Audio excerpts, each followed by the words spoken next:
comfort is the absolute enemy of creativity. That it's like we need to give ourselves a space to be uncomfortable. We need to be rewarded to be uncomfortable. And that is truly a different type of thing, because for agencies to create a culture where creative people are allowed to venture out to be uncomfortable, and how do we reward that and promote that rather than reining it in?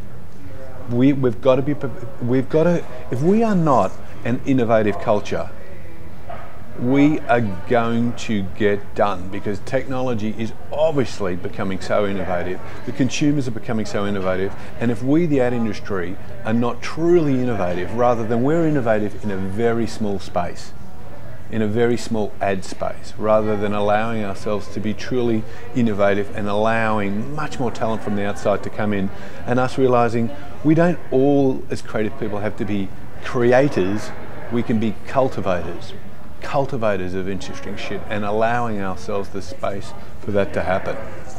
I've done a lot of judging in different shows, and it's pretty much the same thing. You get a truckload of work, you know, there's a lot of stuff that's kind of, it's okay, it's average, and there's a small amount of stuff that really is kind of provocative and is really great, and the word great gets used kind of far too broadly.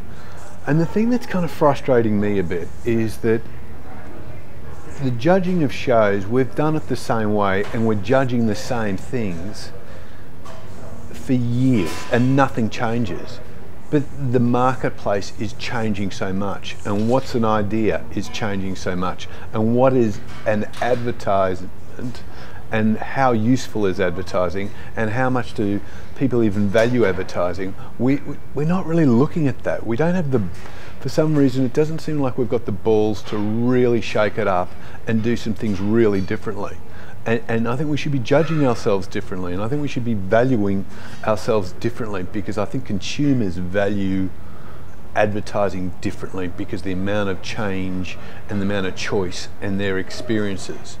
And I think that we need to bring a lot more honesty into the work and its value, rather than rewarding ourselves. We're doing a lot of circle jerking.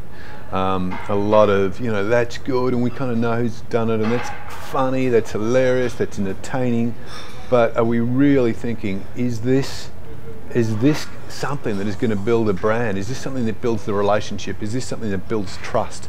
And that's the thing that needs to come back into the relationships of us with the client and us with the consumers. They need to trust us, and we need to lead that relationship, and I don't know if we're doing it forcefully enough. What are your relationship with, like, the tech guys, the user experience guys? Are you willing for them to be the hero? Are you willing to really push at those relationships to see what if? What if? Are you doing enough of what if? Or are you doing kind of the tried and true? And I think that it will only be really the creative guys will to change it up in the way that to create the environment that works created. And we've got to leave our ego behind, and we've got to get rid of the creative apartheid. Our egos are thinking it's all about us. It's not all about us anymore. That's the most, it's not all about us. It's about us being smart enough to realise it's not about us. It's about bringing new and different stuff in and showing the value of that.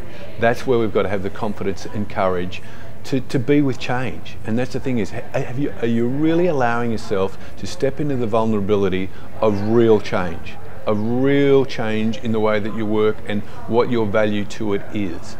And that's where I think it's kind of time to man up and to really allow ourselves to be in a gutsy, ballsy, vulnerable, different, failing, fucked up, different type of space, and kind of go, at least I gave it a swing. At least I really went for it. And that's what I just feel generally. We're still, oh God, we're playing it safe. I see that there's definitely a great sense of design. There's great sense of this technology pieces that I kind of think, okay, they get that. and they've definitely got their finger on the pulse when it comes to the popular culture. And I think because of that, I think that Minneapolis has got a real shot, much more so than New York or LA or any of these big cities, in being more progressive with the industry. They are much more in a position to lead the way. And there's stuff here that allows me to think that talent is definitely here.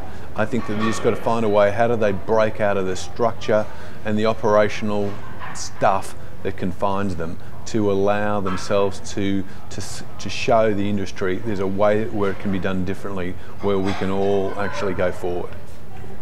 I have been to Minnesota before because I was an exchange student at the tender age of 16, thrown from Melbourne, Australia onto a pig farm in Buffalo, Minnesota. So I've been here, but guess what? A lot has changed.